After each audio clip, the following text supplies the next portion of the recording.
Seria a religião católica a única religião cristã a utilizar os costumes pagãos em suas celebrações? Eu sou Eric Reis e está começando mais um Filosofando em Deus.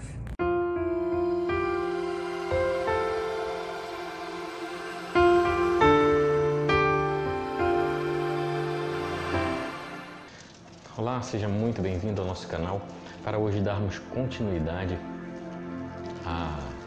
ao nosso assunto, que é o paganismo. E hoje, para falarmos desse paganismo que se inseriu, que foi assimilado pelo cristianismo e que está no nosso meio cristão até o dia de hoje. Mas aí você vai me falar, Eric, mas só quem vive esse paganismo hoje é a Igreja Católica, através das suas imagens, através dos seus símbolos.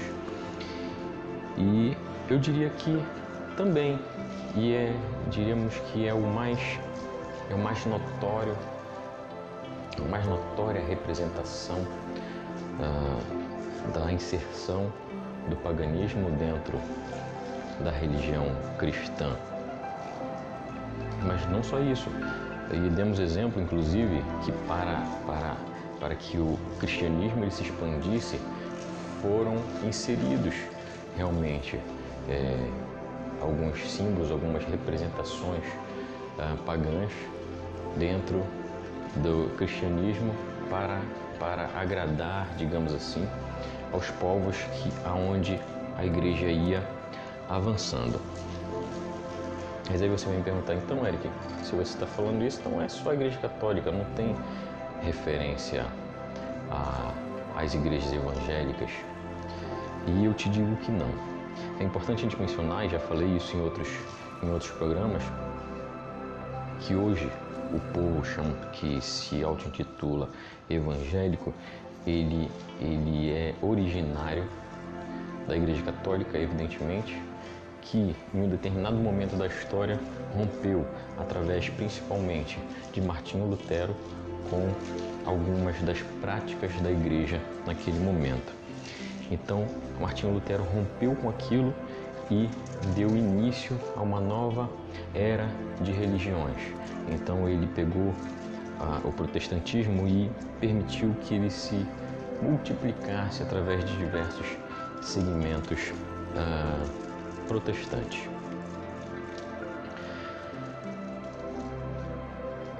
E você vai falar assim, então, bom, Eric, mas Martinho Lutero, ele rompeu justamente porque ele não concordava com aquelas questões pagãs. Sim e não, porque Martinho Lutero manteve o principal ponto de uma cultura pagã. Veja bem, até desde o nascimento da Igreja Católica, estou falando, até um determinado momento da história, antes da Reforma Protestante, a Igreja ela tinha como ponto alto as homilias. Então, o ponto alto das celebrações eram as homilias. E aí existiam padres, freis e pessoas com habilidades na sua oratória que encantavam, que arrancavam aplausos dentro das igrejas católicas. Mas com o passar do tempo, a igreja entendeu que o ponto alto do cerimonial, da celebração, não era a homilia, e sim a Eucaristia. Então a celebração do corpo e sangue de Cristo era sim o ponto alto. E então isso se seguiu por um bom tempo, até a chegada do momento da Reforma Protestante. Quando houve a Reforma Protestante, houve novamente o resgate desse momento alto da celebração, que na Igreja Católica é chamado de homilia, nas igrejas protestantes passou a ser chamada de sermão. Então o sermão era o ponto alto da celebração. Então havia a leitura da palavra, mas a habilidade do pregador de desenvolver aquele tema é que era o ponto alto. E isso é tanto verdade que quando se acaba um culto, as pessoas saem do culto falando, nossa, a pregação do pastor fulano foi emocionante, me arrancou lágrimas, ou me fez motivar a dar mais dinheiro para a igreja, ou enfim.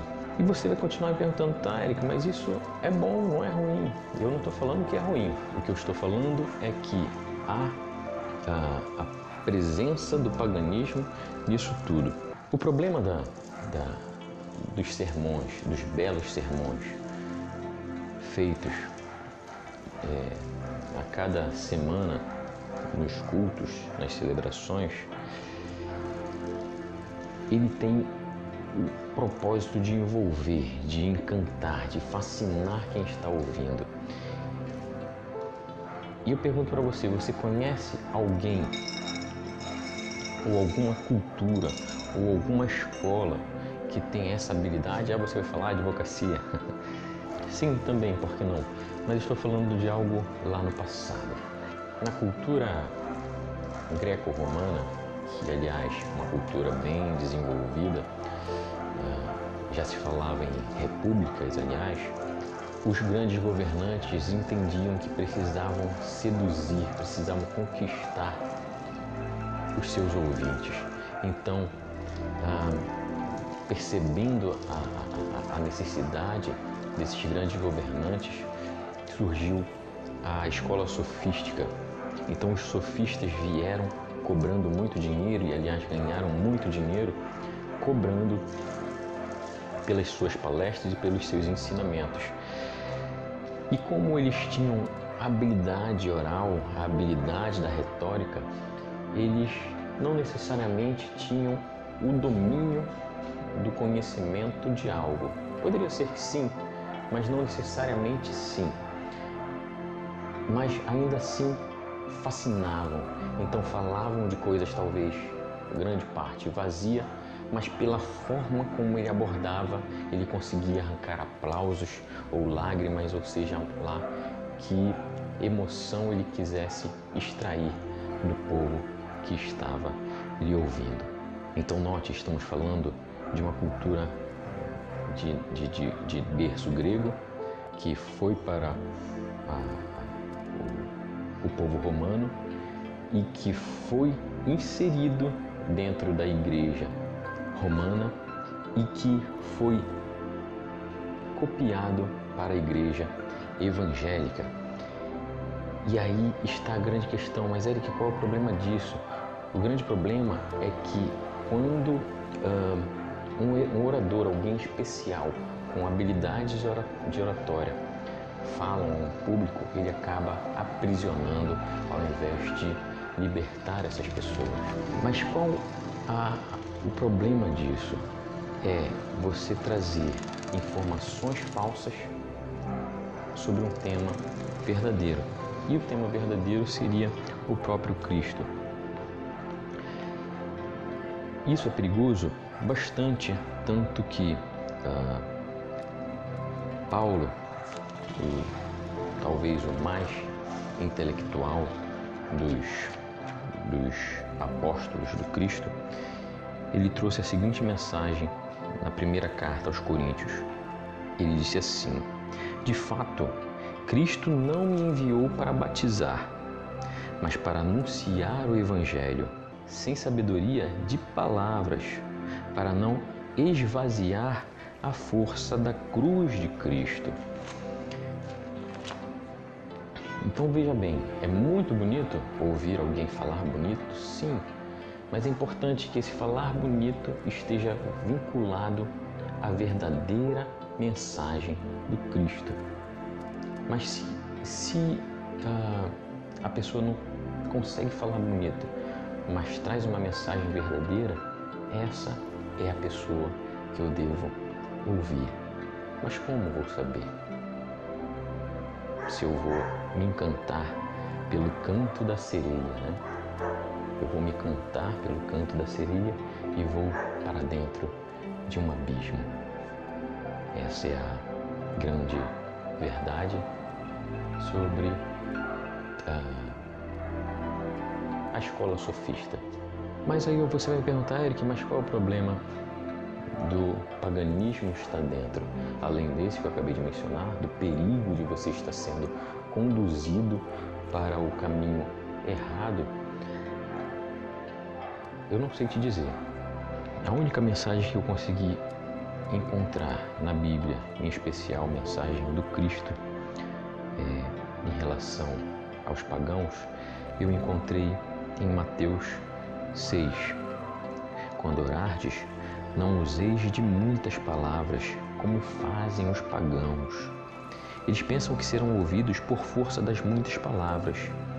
Não sejais como eles, pois o vosso Pai sabe do que precisais antes mesmo de vós o pedirdes. Bom, quando ele fala, essa aqui é a minha Bíblia, que eu já mostrei para vocês, e quando ele fala assim, em não falais em muitas palavras, eu penso logo, bom, então meu pedido tem que ser sempre breve, a minha oração tem que ser sempre breve. E aí, não me contentando com essa informação, eu fui buscar numa outra Bíblia, que ainda tenho por empréstimo, e ela diz assim, lá em Mateus 6, 7, e quando orarem, não fiquem sempre repetindo a mesma coisa, como fazem os pagãos. Opa, já começou então a melhorar, não é muitas palavras, é repetindo a mesma coisa, né? Como fazem os pagãos, eles pensam que por muito falarem serão ouvidos, né? Não sejais iguais a eles, porque o seu Pai sabe que vocês precisam antes mesmo de o pedirem. E não satisfeito ainda com essa resposta, eu busquei uma outra informação nessa Bíblia, tradução Novo Mundo, que ela diz da seguinte forma, no mesmo trecho, e ele diz assim, quando orar, não diga as mesmas coisas vez após vez, como fazem as pessoas das nações. Agora eles já não chamam de pagãos, mas pessoas das nações, pois imaginam que serão ouvidas por usarem muitas palavras. Não sejam como elas, porque o seu Pai sabe o que vocês necessitam antes mesmo de o pedirem. Então, a única mensagem que a gente tem aqui, e vocês já perceberam do que se trata a mensagem, e por isso eu não pratico certos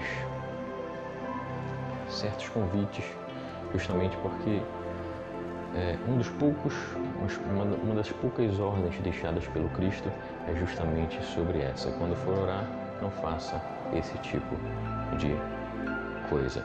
Mas ainda assim, ele não falou que por eles fazerem isso, eles estão invocando um demônio ou o diabo.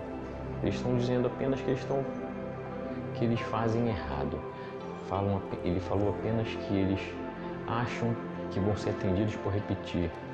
Eu quero uma bicicleta, eu quero uma bicicleta, eu quero uma bicicleta, eu quero uma bicicleta.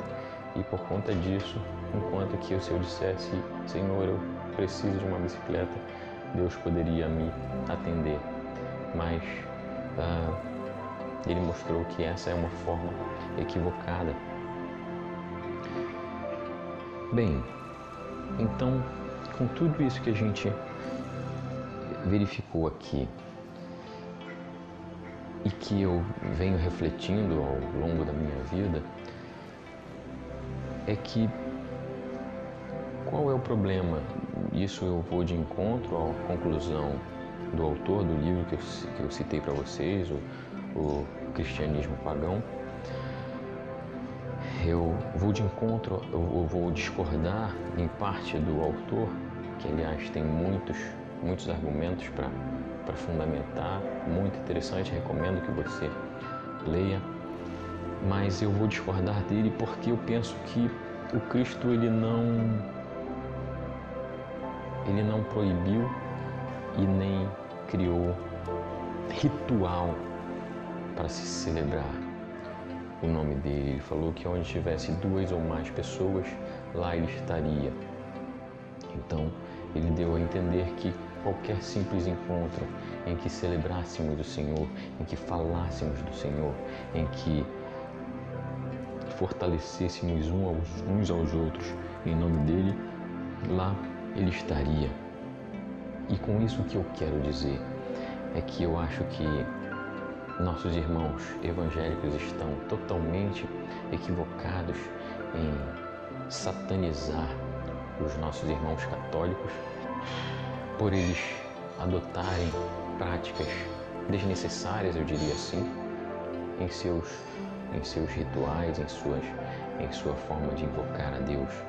E mais que isso em nada desqualifica o católico como cristão, assim como o fato do evangélico adorar ou se ficar fascinado pela pregação do seu pastor não faz dele menos cristão. Mas precisamos sim ter cuidado com a nossa fé em relação a essas coisas secundárias que podem sim nos desvirtuar do caminho do Cristo. Temos que sim conhecer a palavra, praticar a palavra, buscar entendimento da palavra para sermos pessoas melhores uns para os outros. Espero que você tenha gostado do programa de hoje. A gente vai ficando por aqui. Fiquem todos com Deus e até a próxima.